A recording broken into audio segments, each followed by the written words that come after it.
अस्सलामुअलैकुम वरहमतुल्लाहि वबरकातुहू। कैसे हैं बच्चों? वेरी गुड बच्चों, जैसा कि आपको कल मैंने बताया था कि इस्लाम से कबल औरत को कोई मुकाम हासिल ना था। हमारे दीन इस्लाम ने औरत को इज़्ज़त और मकाम देकर पूरी दुनिया को बतला दिया कि दीन इस्लाम एक बावकार दीन है। दीन इस्लाम में मर्तबा मिला तो बाकी मज़ाहब में भी औरत को तकरीब मिलने लगी। आज औरत ने मैदान में आकर वो मुकाम हासिल किया है कि ज़िंदगी के हर मोड़ पर औरत मर्द के शाना बिशाना खड़ी है। तारीख़ मिसाली शख्सियात की हैरत अंगेज़ मिसालों से भरी हुई है, जिनमें मर्द, औरतें, बच्चे शामिल हैं, जो हमें अजीम माएँ, बाप और असातिज़ा कराम, दोस्त, तलबा वगैरह बनने का दरस देती हैं।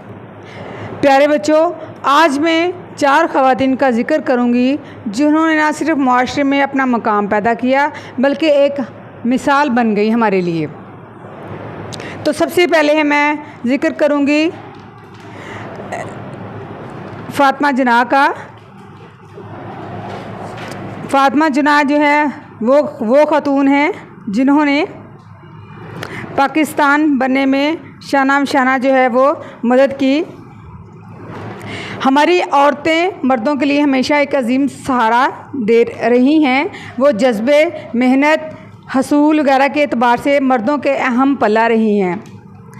उनकी मस्बत खूबियाँ हमें एक ताकतवर कौम बनने में मदद कर रही हैं। यहाँ सिर्फ 4 ऐसी औरतों के बारे में गुफ्तगू मैं आपको से कर रही हूँ जिनकी तारीख़ जो है वो मुरतब की गई है। सबसे पहले है फ़ातिमा जना, कायद-ए-आज़म मोहम्मद अली जना की छोटी बहन थी। वो 1893 में पैदा हुई थी। तालीम में उनकी गहरी दिलचस्पी ने उनको अपनी पढ़ाई मुकम्मल करने में मदद की। वो पेशे के एतबार से दांतों की डॉक्टर थी और बाद-ए-ज़ा उन्होंने तहरीक पाकिस्तान में अपने भाई की मदद करने के लिए उसे छोड़ दिया। उसके बाद वो बेशुमार औरतों के लिए ख़ुसूसन तहरीक पाकिस्तान के दौरान उभारने का ज़रिया बनी।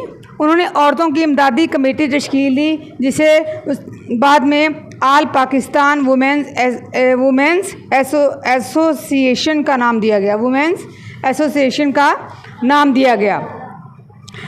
उनके बहुत ज़्यादा काविशों की वजह से उन्हें मादरे मिल्लत या कौम का खिताब मिला। उन्होंने 8 जुलाई 1967 को कराची में वफ़ात पाई। आगे में आप नंबर 2 पे है डॉक्टर रित फ़ाउ। डॉक्टर रित फ़ाउ एक जर्मन डॉक्टर और रहबा थी जो पाकिस्तान की मदर टेरेसा के तौर पर मशहूर हैं। उन्होंने पाकिस्तान में जज़ाम का मुकाबला करने के लिए अपनी ज़िंदगी वक़्फ़ कर दी। लेप्रोसी यानी कि जज़ाम। अब उन्होंने जज़ाम में मुब्तला मरीज़ों को बचाने की गरज से पाकिस्तान के मुख्तलिफ़ हिस्सों का सफ़र किया। उनकी कोशिशों की वजह से 1996 में यह बीमारी जो है वो काबू में आ गई। उन्होंने इनके काम के लिए मुख्तलिफ़ अवार्ड दिए गए, जिनमें हलाल इम्तियाज़, हलाल पाकिस्तान और जर्मन स्टेफर मेडल शामिल हैं। आगे हमारे तीसरे नंबर पे हैं अरफा करीम रंधावा।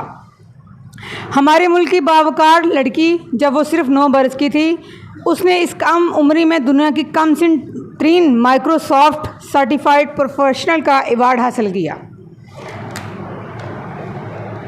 मुख्तलिफ बावकार टेक्नोलॉजी से मुतल्लिका program technology education developer conference में उसकी नुमाइंदगी ने पूरे मुल्क को पूरी दुनिया में काबिल तौकीर बना दिया। उसने UAE में 10 साल की उम्र में अपना पहला हवाई जहाज़ उड़ा दिया। ये देखें ना, छोटी सी उम्र में इन्होंने कितना अवार्ड जो है ये कितना काम कर लिया। वो हमारे मुल्क का गौहर थी, लेकिन 14 जनवरी 2012 को वो 16 बरस की उम्र में अफसोसनाक तौर पर दिल के दौरे की वजह से इस दुनिया से रुखसत हो गई। अब मैं ले चलती हूँ आपको समीना ख़याल की तरफ। समीना ख़याल बेग जो है वो माउंट एवरेस्ट पर चढ़ने वाली पहली पाकिस्तानी औरत है और वो मुकम्मल 7 चोटियों को सर करने वाली पहली मुसलमान औरत भी हैं। वो 1900 सितंबर 1990 यानी कि 1990 को पैदा हुई। वो कोपेमाई को बहुत पसंद करती थी। उनके भाई ने कोपेमाई के मुश्किल में उनकी मदद और रहनुमाई की।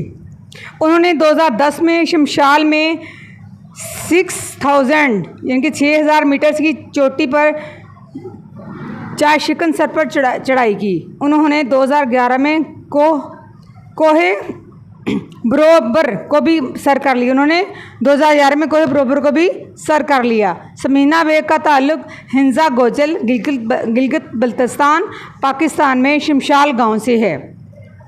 ये जो 4 ख़वातीन का जिक्र किया है, ये जो इन्होंने कितने बड़े बड़े काम किए हैं मैं आपको ये आपको मतलब इसका जो है ट्रांसलेशन बता दी है पूरे लेसन की। आज का लेसन था हमारा जो ये औरतें बहसीयत मिसाली शख्सियत women as a role models.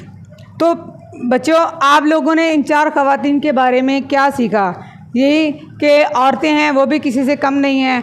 अगर वो अपनी तालीम की तरफ जो है भरपूर कोशिश करें, तवज्जो से पढ़ें, तो इंशाल्लाह वो कभी वो नाकाम नहीं होंगी और ज़िंदगी में अपना इस दुनिया में मुकामी हासिल करेंगी और हो सकता है वो अपना नाम भी पैदा कर ले इस दुनिया में।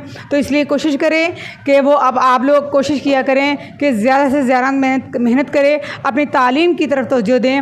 और तालीम सबसे पहले आपका फ़ोकस होना चाहिए, मकसद ही आपका तालीम होना चाहिए। और जब एक औरत पढ़ी लिखी है तो उसका ख़ानदान पूरा पढ़ा लिखा है। तो आप लोगों ने अपनी तालीम जो है वो कभी भी नहीं छोड़नी और अपनी तालीम को जारी सारी रख कर अपने मुल्क पाकिस्तान का और अपना नाम रोशन करना है। तो आइए मेरे साथ चलें। Pakistan, thank you.